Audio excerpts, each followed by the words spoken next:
Welcome to In the Black, where we celebrate stories of transformation, resilience, and rising into the life you were meant to live. I'm your host, Araceli, and this space was created to amplify voices often overlooked. Women who've come through the fire with wisdom, strength, and heart. Whether you're here for healing, clarity, or just good conversation, you belong here. Let's get into it.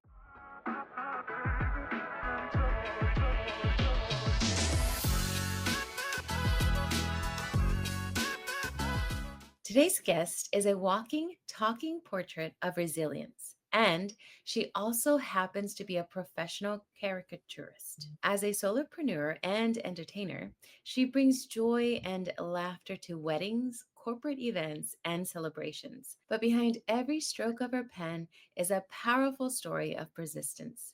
She's a mother of three neurodivergent children, including one with Down syndrome. She's also a widow, having lost her husband to pancreatic cancer at age 43. Through all of this, she's homeschooled her kids, grown a thriving business, and continues to show up with humor, creativity, and grit.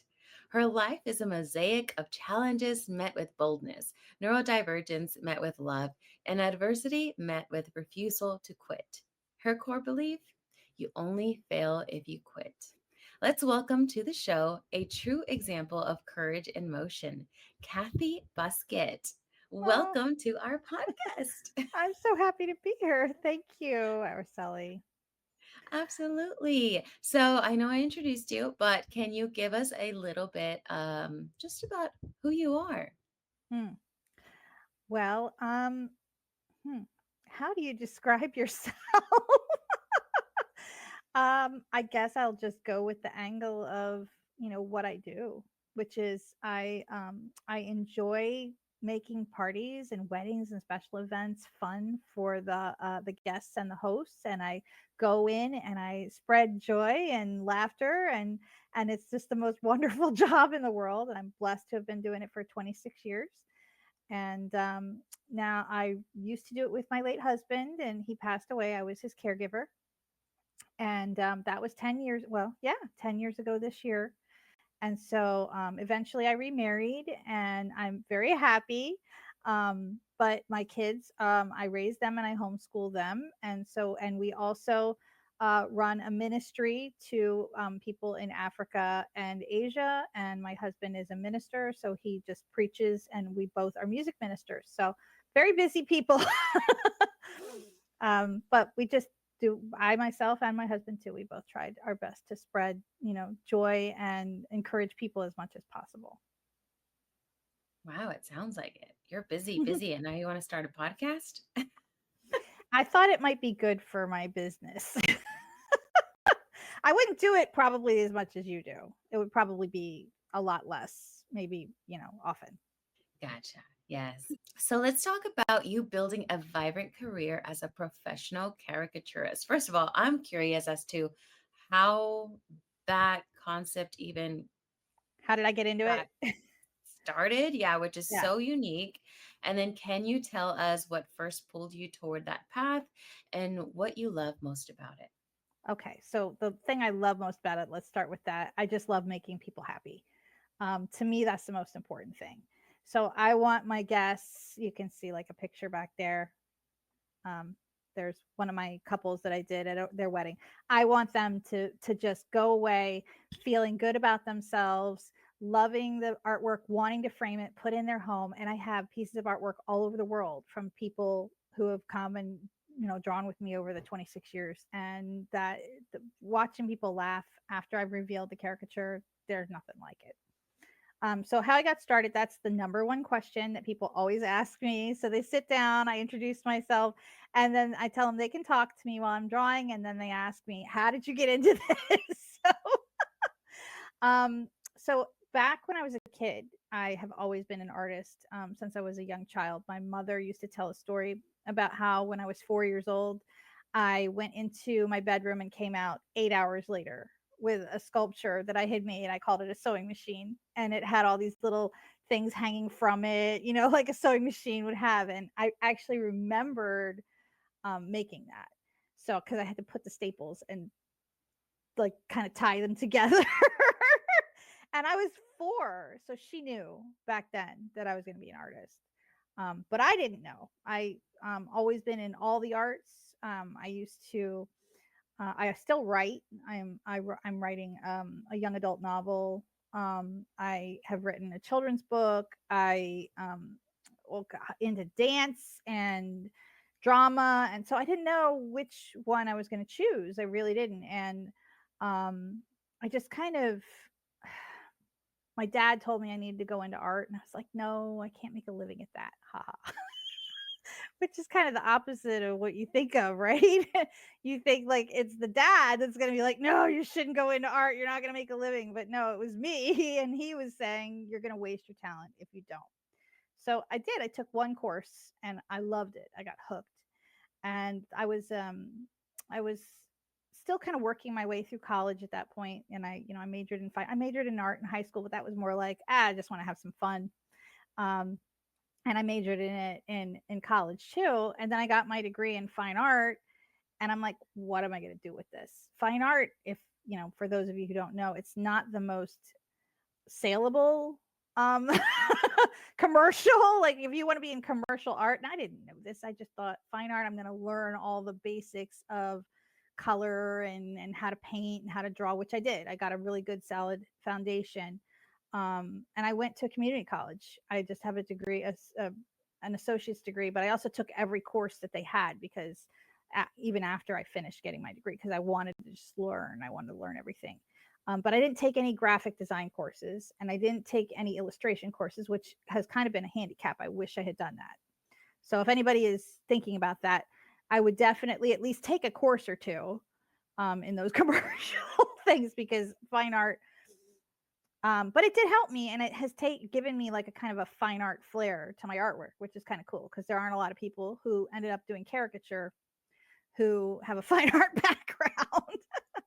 But anyway, I was working my way through college, and I was working in nursing homes. I was an activities director. I worked my way up to being an activities director, and I was 25 by the time I was a director of the whole department, because I've always been the boss lady. They always called me that. And I'm the oldest daughter. And so I'm the leader. I've always been a leader type. And so when I was 25, my mom saw this ad in the paper for a caricature artist. They wanted, this is back like when the internet was still kind of new. I was 1999. And so they still had ads in the paper. It's still how you got jobs back then. And they were hiring some people who had art backgrounds to learn how to draw caricatures on the job. And this was at Sesame Place, which is I grew up outside of Philadelphia, and so Sesame Place is a Sesame Street theme park. So I went in, I interviewed, and they were like, okay, we can teach you. And they gave me about 2 weeks worth of instruction and then threw me to the wolves. And so I'm there drawing live for kids and families, and I just basically had to sink or swim. But I found out that I really enjoyed it. I always love working with kids. I love working with people. I like working with the elderly when I was working with in the nursing homes that I worked in. And so that's just really kind of how it started. But then after that, I realized I wasn't making any money working for them. And I figured I can make more money working for myself. My dad is an entrepreneur. I mean, not an entrepreneur. I guess that's the wrong word. He's a solopreneur. He's a court reporter, but he works for himself. And he always had small businesses on the side. So I kind of like grew up with him having, he would sell depression glass and antiques and stuff. And we had antiques all over the house. So I still love antiques. But that's really kind of how it started. Does that answer all your questions? Yeah. So he dabbled in entrepreneurial life or solopreneur life. So you had a guidance to kind Yes. of help you, and he knew that he could be successful, then you could be successful. So that is really beautiful. So while you're known for entertaining others, your personal journey includes serious layers of grief, Mm, resilience, and caregiving. yeah. Can you walk us through a moment when everything felt heavy and what pulled you through it? Mm. So I'm gonna cry. Um, sorry. It was 10 years ago. Actually, it was 12 years ago when my late husband got sick. We knew he was sick. We just didn't know what was wrong, and he was scared to go to the doctor because he told me later he knew. He knew it was cancer. He just felt it in his body, and he knew. Finally got him to, we went to doctor after doctor, and nobody was prescribing him, like nobody was giving him the right diagnosis. They were like poo-pooing him, you know what I mean? Like saying, oh, it's just diverticulitis, don't, just watch what you eat. I'm like, no, this is work. This is, I kept pushing for him to get, find a real diagnosis. And when he did, it was pancreatic cancer, and it was stage 4. And that that really brought me to my knees, and literally in prayer. And it was my faith in God that really got me through. At that point, they were saying that he was going to go downhill within a matter of weeks. And I prayed and a lot. And I just told my son this, people who go through grief, when somebody dies, usually there's kind of, in my mind, there's two types. There's the kind that's like long and suffering, which is what we kind of went through. And then there's the sudden kind. And so the kind that's long and suffering, when you first get that news, that's when you start mourning. I mourned more then, even, I think, that, I mean, of course I mourned after he passed, but I mourned more then when I first found out that diagnosis. And it was my faith in God that got me through, and really helped me, because there was so much. Not only was I caregiving for him, I had to take over the business that we ran. We ran a caricature business in Las Vegas, and it was really his business. And I had, up until then, I had worked as the manager for him, but not ran the whole business like as a CEO. So once he really got sick, I had to step in. And then I also had my children. They were really young at that point. So there was a lot going on, and I was completely overwhelmed, and really it just drove me to my knees. But I got closer to God during that time than I think I ever have any other point in my life. Let's back up here a little second. So your dad told you that you should go into caricature or start your own Into business art, into art. into art. So what, and then you went to work and you did some arts through Sesame. What kind of led you into the caricature, or how did you meet your husband to where he turned out to be his company, and then you were the mix? That's a great So question. talk us through that story. Okay, Okay. okay, okay. So let me just kind of really quick get you to the point where I met my husband. So I worked as a caricature artist on my own at a place called Peddler's Village, which is like a really nice garden area with lots of little shops, and people from New York. This was in Pennsylvania, where I grew up. And people would come from New York and New Jersey in big buses, and they'd walk around and enjoy the fresh air and buy a caricature. So, and I was the only person out there. They let me come because I started out working at their festivals, and I did really well. And I'm like, okay, this might be what I need here. This is like, so I called them up and I was like, can I set up, you know, on the weekends? And they were like, yeah, we'd love for that. So I got this sweet gig. Their caricature artist retired. And it was like the timing was so perfect. And they were searching for a caricature artist. And I was like, see, I felt like that was God leading me into that. So this was my first foray into owning my own caricature stand. And from there, I would give out my business card with every single caricature. Since then, I've started putting stickers on the back of all the paper. So I got smart. They can't lose it that way. But I did. I gave out my business card. And so I started getting amazing gigs. I was working immediately, working at like high profile events. I worked at one in Philadelphia that first year at a high rise at a penthouse. There was a big swimming pool, and I was around the outside of the pool, and they had Ed Rendell there, who at that point in time, I think was the governor, no, the mayor of Philadelphia, and they had Lynn Swan, the football star, at this event. And there was like a Cher lookalike and all this crazy like stuff like I found that happened when I moved to Vegas. Like it was really high end. But I was getting paid peanuts at these events. So I kept like trying to figure out, how am I going to market myself better? How am I going to raise my, what my value in the eyes of the consumer? And I kept working on getting my artwork better and better. So this is just a progressive thing over the next 10 years or so. And then I went to I found out about our caricature. It's like a group of caricaturists that get together and they have a convention every year.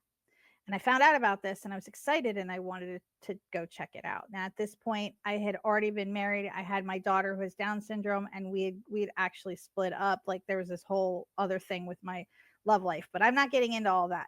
So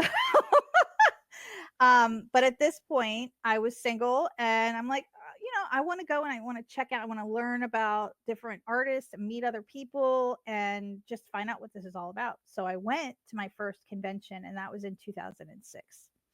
And I fell in love with this organization. It was, at that time, it was called the no, it was called the NCN, the National Caricaturist Network. But very shortly after that, it grew. It had been growing to the point where it was international, and the name was no longer correct. It was like national. No, it needed to be international. So they, right at that point when I joined, they were changing names, and this is what they are now. They're the ISCA, the International Society of Caricature Artists. Okay. So after that first convention, they have mini cons. So I started going to all the conventions and everything, meeting all the people. Artists are really interesting, like cool people, and they will put you up. So if you want to go to, I went to San Diego, and a woman that I had just met put me up on, but she was a member, so I trusted her. She put me up, let me sleep on her sofa, and that was she had this huge ranch in San Diego, and I was like, whoa. But there, yeah, so I just would travel, draw, and meet people. That was for about a year, and then in 2007, I went to the caricaturist convention in Reno, and that's when I met. That's when I met Buddy Rose, who was my late husband, and Buddy Rose was the one who had founded the entire organization. And I was running for secretary. So we met. He asked me on a date. We went up to Lake Tahoe, and it snowed and it was beautiful and it was very romantic. And he kind of swept me off my feet. So we always said that he ran off with the secretary. Not really. I mean, neither one of us were involved with anybody else. But so from there, eventually, he talked me into moving to Las Vegas, which is where he lived. And we just started working together, and he found out that I was really good at managing people, and he wasn't. He was better. Was really good at drawing, and he was good at he was good with people, but he was better with the entertainment aspect. So he would take care of the back end of stuff, and I would manage the artists that worked for him. So he had a caricature stand on Fremont Streets, and that is like the old part of Las Vegas, which is where like Frank Sinatra and them used to hang out at all the casinos down there. It's a different section, and it's not as like bougie. It's more, they have like 3 stages where they have bands and stuff, like high-end bands a lot of times, and they have this huge overhead big screen. They call it the biggest big screen on the planet, 5 blocks long, and every hour on the hour they play music videos. And God, the music, I could still tell you the songs that they play all these years later. A lot of Kiss, American Pie. um, so anyway, so I would work down there on the stand. We had a crew of 12 caricature artists, and eventually, I would work. I was the fastest one there, and I still am. That's one of the things that I go by, is the speed, but also the flattering style that I use. Those are the things that set me apart from other people. Right now, there's this style that I don't really like, that's super exaggerated, and I hear from people all the time, "You're not going to draw me like that, are you? You're not going to make me ugly." I'm like, that's not what I do. I make people happy with my drawings, and I want you to like it. So, and I want you to hire me, and I want you to hire me again. So, and a lot of my customers are repeat customers. But anyway, so I'm working on Fremont Street with Buddy, and we would work together at gigs because he was one of the only caricature stands in town. in Las Vegas, we would get these big, huge events. People would call us, and like we got events for Samsung. We did the biggest digital caricature event, I believe, ever in the world, for CES for Samsung. And we did World of Concrete, and we did like these are huge. I did so many events I can't even tell you. And for companies that are like, we even did a Cirque du Soleil behind the scenes, both of us together. When we worked together, it was so much fun. We would like bounce off each other. And so we drew all the actors in like various stage of makeup and their hair and stuff, drawing them backstage, and Buddy talked them into giving us free tickets to see Ka, which was amazing. It was amazing. If you ever get a chance to go, I would definitely go to see Cirque du Soleil. But I found out later that the tickets at that point in time, which was probably about 15 years ago, were $400 a piece. So it's a little pricey, but definitely worth it. Anyway, so that's kind of how that came about. And um, I don't know if there's really anything else to add. It just I had my two sons with him, and we both felt like we needed to get married, so we did. We got married at a little chapel on the Strip, and I guess that's about the end of that story for now. You kind of heard the tail end when he got sick. That's a beautiful journey. Oh my gosh, what a wild Oh, it's been an amazing life. ride. Yeah, that's so fun. So let's switch gears to speaking about your children. So you're raising three neurodivergent kids, including one Mhm. with Down syndrome, Yep. while running a business. Mhm. What has motherhood taught you that entrepreneurship never could, and vice versa? Hmm. So, when I moved from Vegas, it was after I got remarried, and I moved to the Gulf Coast, which is where I am now. And I took a hiatus. I sold the business. It was just time to move on. I moved here because my parents are here, and this seemed like a good spot to raise my kids. I did not want to raise them in Vegas. Not a good place for children.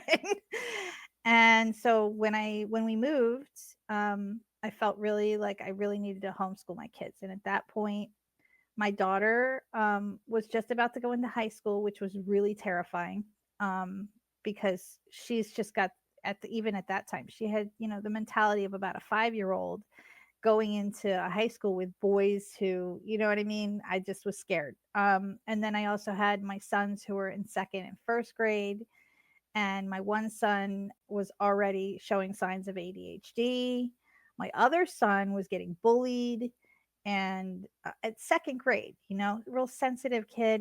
All my kids are artists too. So just it was not good. So prayed a lot about it, really felt compelled to homeschool. And I didn't know what I was doing, but thankfully there was a woman at my church who homeschooled. So she kind of mentored me a little bit. And then we moved here, and I started homeschooling. So that has been a journey in and of itself. Kind of took a break from live caricature for a while. I did a few things here and there, but really wasn't concentrating on the business at that point. I was concentrating on learning to homeschool and blending our family, and letting my new husband learn how to be a father. And so we took a ton of field trips, got to know the area, got plugged into local co-ops, learning how to teach, how to do. My son with the ADHD, I couldn't teach him the same way I could teach the others. Grace, my daughter, I could, really, she just does ABC mouse, and she's great with it. She loves it, and that's perfect for her. But for him, he needed hands on, and school was a real battle with him for a while, until I really started reading up on, um, they call it differentiated learning, which is basically like for kids who are hands on learners, like my son. And I am one too. He can't just sit there and read a book, and he can't really even sit there and watch a video as much as, I mean, he can now more, but back then he needed to do hands on. So I was learning how to make a curriculum for him specifically. So it's basically an IEP for my kid that I had to do. So, for instance, that year that finally cracked the code. He loved the Titanic, and he's always been a history buff. So that year, I decided we're going to take the Titanic and we're going to turn it into curriculum. So we did. We he did. The only thing we really couldn't do was math, but we did history. He did a lot of reading books. He knows more about the Titanic than anyone I've ever met. He could tell you all the numbers and figures and facts and people and stories and all kinds of stuff. We did science experiments based on flotation and freezing. We built a gigantic Titanic. It was probably about 3 feet long, a Titanic out of Legos that was historically accurate. He was allowed to go on the computer and build a Titanic in Minecraft.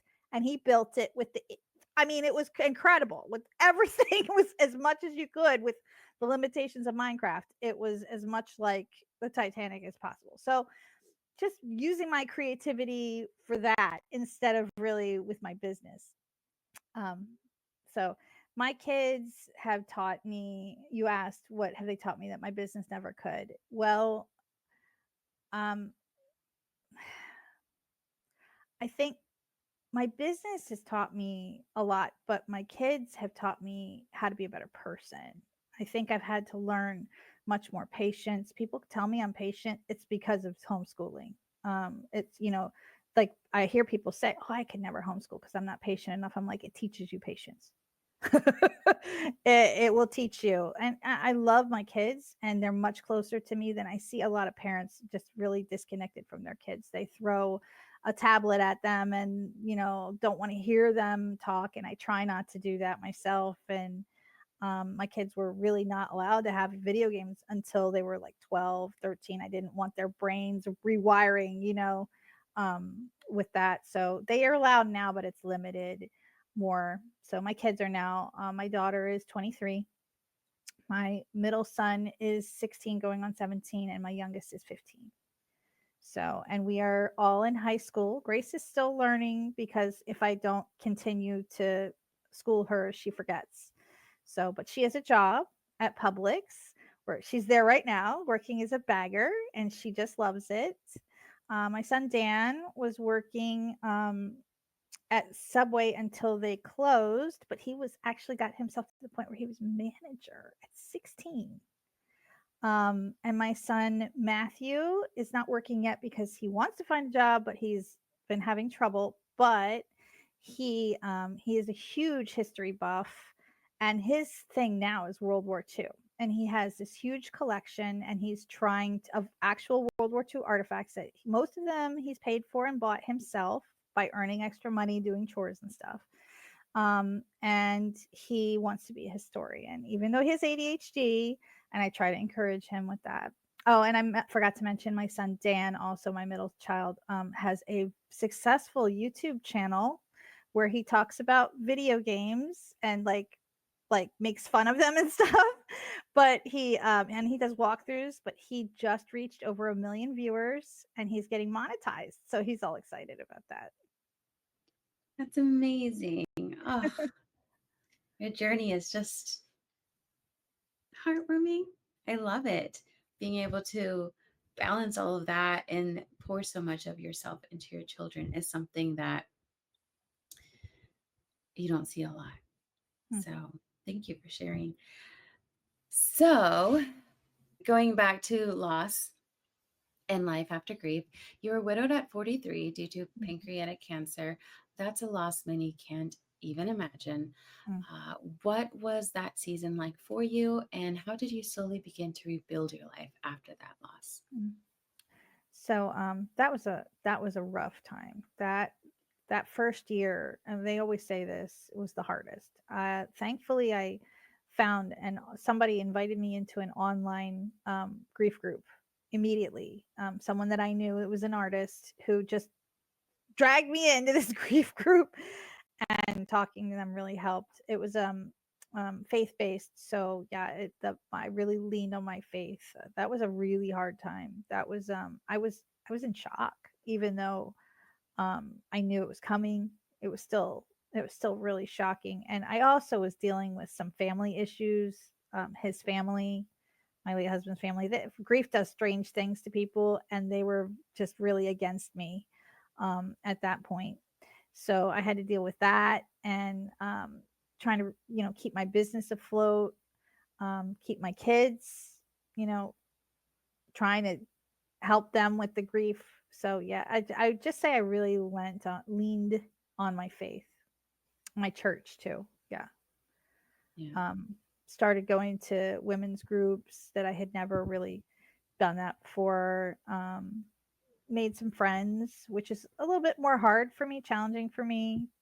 Um, so yeah, it was a hard time, but it was also a lot of growth. Yeah, unfortunately, the whole family situation is it's I don't. interesting. So, was there a moment, even a small one, where you realized you were healing or that you were ready to feel the joy again? Hmm. What comes to mind immediately was that when I cleaned out the closet. Um, that closet had all, it was a walk-in closet, and it was in my room, and it had all of his things, his clothes. And I had a friend who lived nearby who came over and helped me, and we packed things away. We gave away a lot of things. I remember he had so many black shirts for work, like 50. I'm like, what is he doing with all these? But I made boxes for my boys for later, with things from their dad from that closet, and they still have those to this day. I tried to, kind of make it even. I even made a box for his grown sons. I don't think they ever got it, but that's fine. I tried. And um, but I felt like when I was ready to do that, that was really, to me, a sign. And I've since found that out. That's one of those things, some people just can't ever do it. In fact, I was just having a conversation with my son Dan. His best friend, his dad died in a motorcycle accident. That's what brought those two together. And so his mom, even though it's been 5 years, she just can't bring herself to clean up the house and get rid of all the stuff. So, but again, that type of thing is shocking, and it's a lot harder, I think, sometimes to get over. So, so yeah, I think that was the moment. Yeah, I can't even imagine if something were to happen with my husband, and that's just, it's the unthinkable because it sounds like you guys were really, really close. You guys, worked together, and you said, when you were together on a day that it was like the best time. And so, yeah, it's your person and the person that you tend to see life through with, with the ups and downs and grow children together. So it's Mm. just, yeah, unthinkable. Let's move it into the never give up theme. Your mantra is you only fail if you quit. And I love that. So, was there a specific story, either in business or parenting, where that belief truly carried you through? Actually, you know where I got that from? Weight Watchers. I used to be a Weight Watcher. I was actually like in my when my daughter was first born, so this was a long time ago. I was working as a Weight Watcher leader. I had lost all my weight, and again, leadership. But that was one of the things that they always said, you only fail if you quit, and I really believe in that. I believe in that for every aspect of life. So yeah, I don't quitting is not an option. It's not. And that's really, I think, what's got me to where I am. And I got that from my dad. My dad is 80 years old, and he's still working. He's still a court reporter, working a full load because he just doesn't stop. I wish he would stop sometimes, but but yeah. I love that. You juggle so much: art, grief, parenting, neurodivergence, business. What do you say to people who look at you and wonder, how does she do it all? I think ADHD is my superpower. It allows me to juggle all those things. I just do a little bit here, a little bit there. And I'm also building my own website, and I have been for like 3 years. I'm writing a novel, like you don't even know. And I keep the house relatively clean. And my kids definitely help. My husband helps. But yeah, it's a busy life, but I would be bored if it was not like that. I would be, when my kids were little and that was basically all I could do, and then occasionally I would get out to work. I was like, "Oh my god, I gotta get on with my life. I can't deal with this." So I'm so much happier now that they're older. Yeah, I think that's an easier stage. I know people don't like the teenage years, but for me, it's been fun. We travel, we go and do stuff together. So, at In the Black podcast, we always ask, looking at your life journey when you were in the red, that place of emotional or financial deficit, and when did you finally feel like you were in the black? So, in the positive. I can tell you where I was in the red, and I'm not going to get too much into it. But after my husband died, um, we had some issues with transferring the business over into my name. So yeah, I was in the red for a little bit there. But actually an amazing thing happened, and like I said before, I believe this is my faith. I believe that it was God sending this to me. A year before my late husband died, he had gone to Social Security to get early benefits, and they never got back to him, and I never heard about it again or anything, and I didn't think about it. After he passed away and I was having these issues, and I had to pay for the funeral, and I had to pay for his cremation, and I was also trying to pay my rent and feed the kids. This check arrived in the mail from Social Security for $5,000 out of nowhere. And I found out what had happened was the person that had spoken to my husband about Social Security and had taken down all his information had been in a motorcycle accident right after he talked to my husband and passed away. So all his paperwork went into like a file, and they had to go sort through it all. And finally, a year later, it came through right when I needed it. You always hear about those stories, and I love You them. don't think you know that when it happens to you, it's astounding. Yeah. Wow. So, but now, okay, so later, right? We went through all that whole history and everything. Now I'm in the black. I'm very grateful. When we first moved here, we were living in an RV to make ends meet. Inflation had been creeping up, and so then we moved into a mobile home, and that was not fun. So we were living in there. And then just last year, we were able to afford to rent a very nice mid century modern house.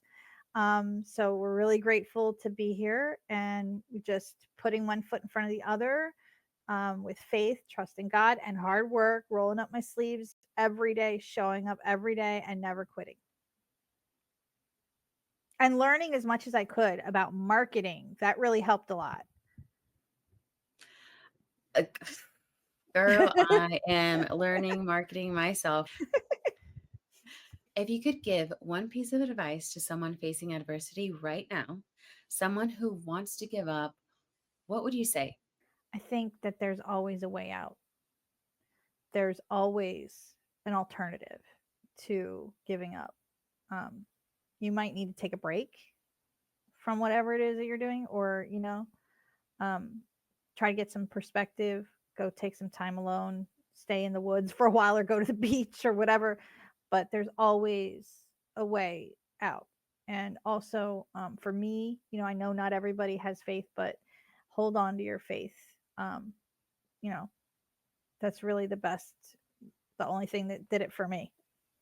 And I love hearing those stories about faith because I feel that's another thing we don't hear enough of. The fact that you shared that the money came when you needed it. Do you hear stories of that where you're just like praying and God always provides and it's explained in some way or another, and then people want to chalk it up of like, oh, that wasn't God. It was just like Coincidence? coincidence. I Yeah. could tell you so many stories of where God has come through. That's just one. I have so Yeah. many stories. If you want to share another one or two, I'm here for it. Let's go. Let's share to the world about Oh all my this god. amazing things, how I could God tell you works. how I met my second husband. I mean, so Mike is his name. And that's immediately the story that comes to mind. Okay, so I knew him when I was a little girl. He used to go to my church, and my mother was the choir director. So he would come over to the house and she would teach him the parts. I remember him, sitting on my sofa. He sits in a weird way, like this with his legs spread out in front of him. I was about 12 years old, and I don't remember why this happened, but I was praying and God spoke to me and told me, I'm going to show you the man that I have chosen for you. Those are the words. And um, I'm looking around for a kid my age. There was a bunch of boys that I all, had my eye on. And Mike walked by. And I'm like, really? He's so old. He's too old. I was 12 years old. And so I'm like, that must have not been God. That must have been me making that up.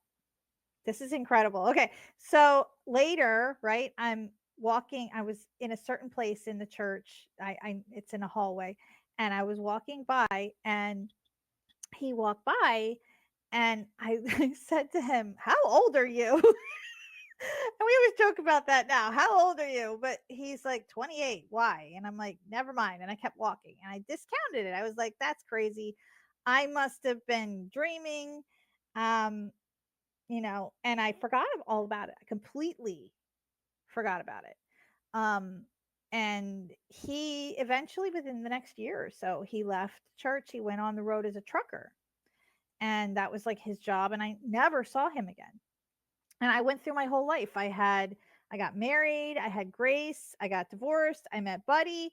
I got married. He died. And I'm like that whole thing. So after that, I felt like I was pretty recovered, you know, enough that okay, I might consider dating somebody again. Um, my dad reached out to me, and he reached out to Mike, and we had been actually talking a little bit on Facebook. He had asked me, "Do you think I should move to like this area in Las Vegas? Is it a safe area?" Because we were, how Facebook is, you're connected with everybody, but I didn't really remember who he was. And I was like, no, don't move to North Las Vegas, please. It's not safe. You don't want to move there. So he didn't, but he's traveling all over because he's a trucker. And my dad hopped in on him and said, hey, would you check in on my daughter? Because my dad came to visit me after he lived here on the Gulf Coast. And remember, this is Vegas. So my dad had come to visit me for the funeral, and but he couldn't be there all the time. He works. So he just asked Mike to check in on me. And he's like, okay. So he asked me to go meet him for lunch when he was in town. So I actually got dressed up, and I didn't know why I was doing this, and did my hair and my makeup. And I'm like, okay, I'm going to eat lunch with some person that I knew from church 30 years ago. And we met at the KFC at a truck stop. That was our first date.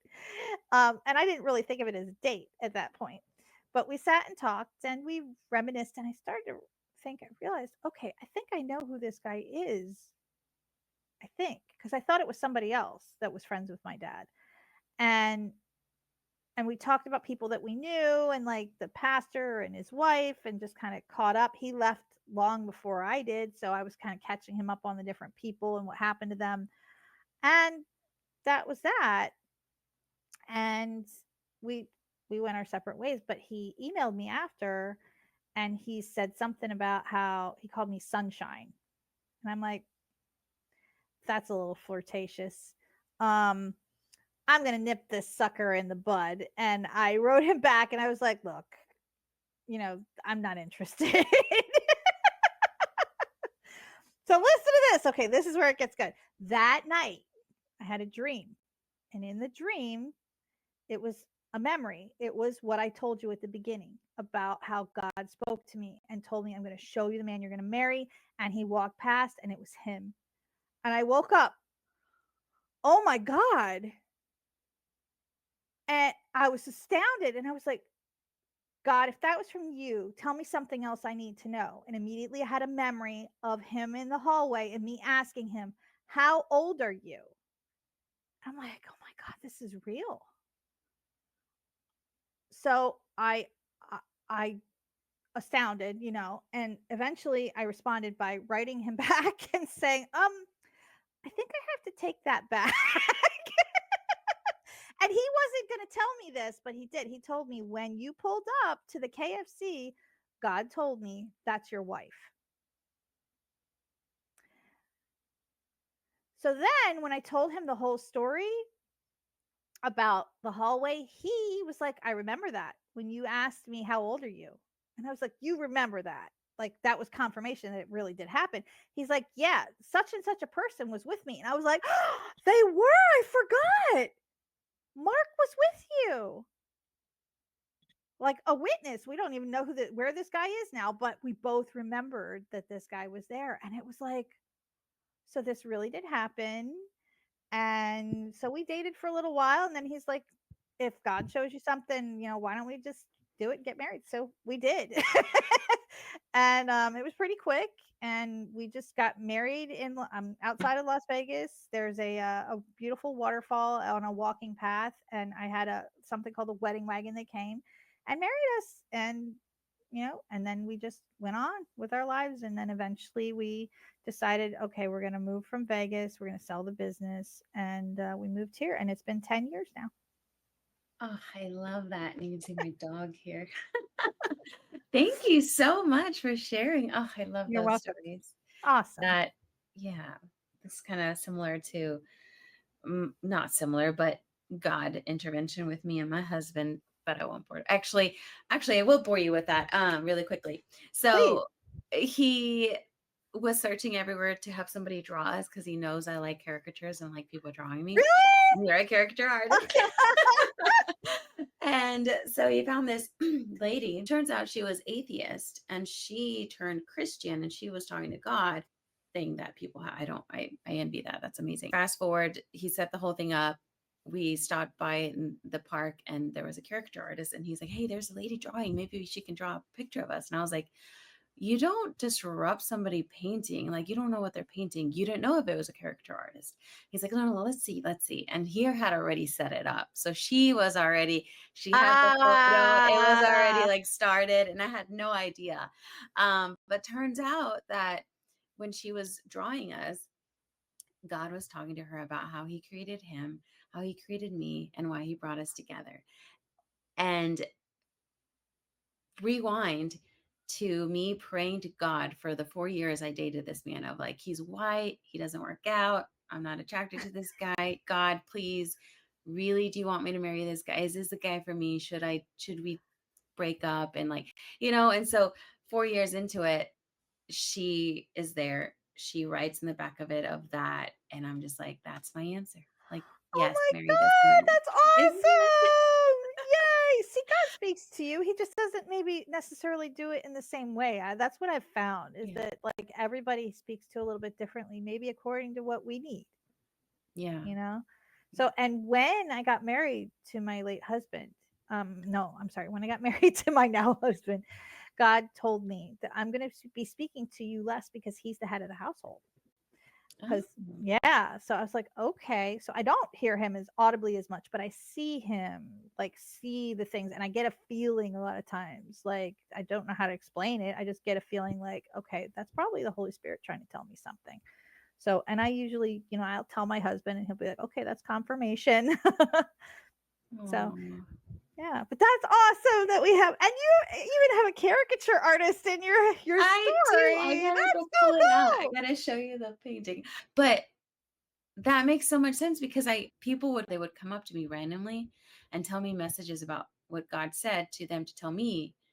And ever since we got married, I've heard less. But Mm-hmm. that's so interesting that you said that because he didn't say he was going to stop talking to me, but that makes sense. Good. See, I Like got you to saying that. impart something to There you. you go. And Okay. that's what I try to do. That's what I do with my Yes. people who's, even if they're not believers, okay, I impart something to them. I give them encouragement, or what they at least get a drawing. They at least get a Yeah. drawing that they like, even if I don't have verbal anything to give them. And they've got that presence, because we carry God with us wherever we go. So the presence of God is going with me. A lot of times I go to Christian events, but a lot of times I'm not, and it just depends. Like the Bible says that the fragrance of Christ goes with you wherever you go. So that's what I'm carrying with me. And it's Yeah. taken me so long to figure that out, that this is my ministry. This is Yes. my ministry. It's so And this is good. your ministry. This is your ministry. So there you Oh, go. I'm prophesying to you right now. That's your ministry. So it doesn't have to necessarily be different from your business. You don't have to pick one or the other. Why not do both? If you can yeah. handle it, do both. Yeah. That's amazing. Yeah. When people just talk about God, God, God, God, God, this, you don't want to hear it. You shut people's ears out. Mhm. And so there's other ways of delivering his message by love, by storytelling, by, other ways so Mhm. that people can maintain their ears open and their hearts open to, Yep. help them in a small or a big way. So yeah, you saying that is so true. I Awesome. 100% agree with like you I continuing. don't like normally share as much. It's because you're asking and because I'm on this podcast, but I put on my website that I'm a believer, and that's about it. And people either pick that up or they don't. But regardless, if I get an opportunity, I'll say something, but I really don't shove it down people's Yeah. throats. In fact, our ministry as a couple, my husband and I, it's called the Restorative Church, because we're all about helping people who've been religiously burned. So the main thing is not to shove things down people's throats, because they've already had that. Yeah. They've had enough of that. God needs people who are everywhere in other little professions, not just in the ministry. In fact, when I was younger, I forgot to mention this, I wanted to go into the ministry. I thought I was going to be a missionary. Mm. Turns out I am. I just go around from place to place, and like I said, we bring the light of Christ with us wherever we go. And I bring my faith with me wherever I go. And I'm called into places. I mean, in a church, you're not going to, if you're just standing in a church, you're not going to go into people's homes. You're not going to Mm. be, going into, um, places where there are, God, the stuff I've seen and the places I've been, you'd be amazed. And it amazes me. But to weddings and corporate events and private homes and all kinds of all non some of the nonprofit events. I do this hospital. It's amazing. It's awesome. Like, I just got this booking where they have me come every month and go draw the kids in the children's hospital. Mm. And Yeah. that's why I do what I do. Yeah. Oh, that's so beautiful. Well, I could talk to you forever. I feel like all the things that you do and you encounter and see, but maybe we'll have you back on. And finally, where can our audience find your work or book you for events? Okay. So my website is caricaturesbycathy.com, and it's with a K. So caricature, CARICATURES by KATHY.com. I'm also on Facebook more than Instagram. I know that's kind of the opposite, but that's where I started. So my presence is greater there. And it's Kathy-Buskett, or you can also look up Caricatures by Kathy. And I am all over the internet, because dang, if I don't market myself, I don't eat. So And I will be sharing those links in our show notes. And I will also be tagging you on Instagram, and I will figure out how to tag Facebook on a link. I'll put the link on there. Yeah. okay. But oh my goodness, thank you so much, Oh, Kathy, for you're coming welcome. onto my My podcast and pleasure. sharing your amazing, crazy, fun, like just full of life story with us and your mission to helping everyone bring a smile to their face, after going through obstacles. I feel like that's not a good word to say with what you've been through, That's but okay. yeah. Thank you so much. I You're really welcome. enjoyed I our appreciate it. conversation. Me too. Thank you for being here. If something you heard today moved you, share it with someone you love. And don't forget to subscribe so you never miss an episode. You can follow me on Instagram at In the Black Passion Project for more behind the scenes and guest spotlights. And remember, no matter where you've been, you're not behind. You're becoming. Stay in the black.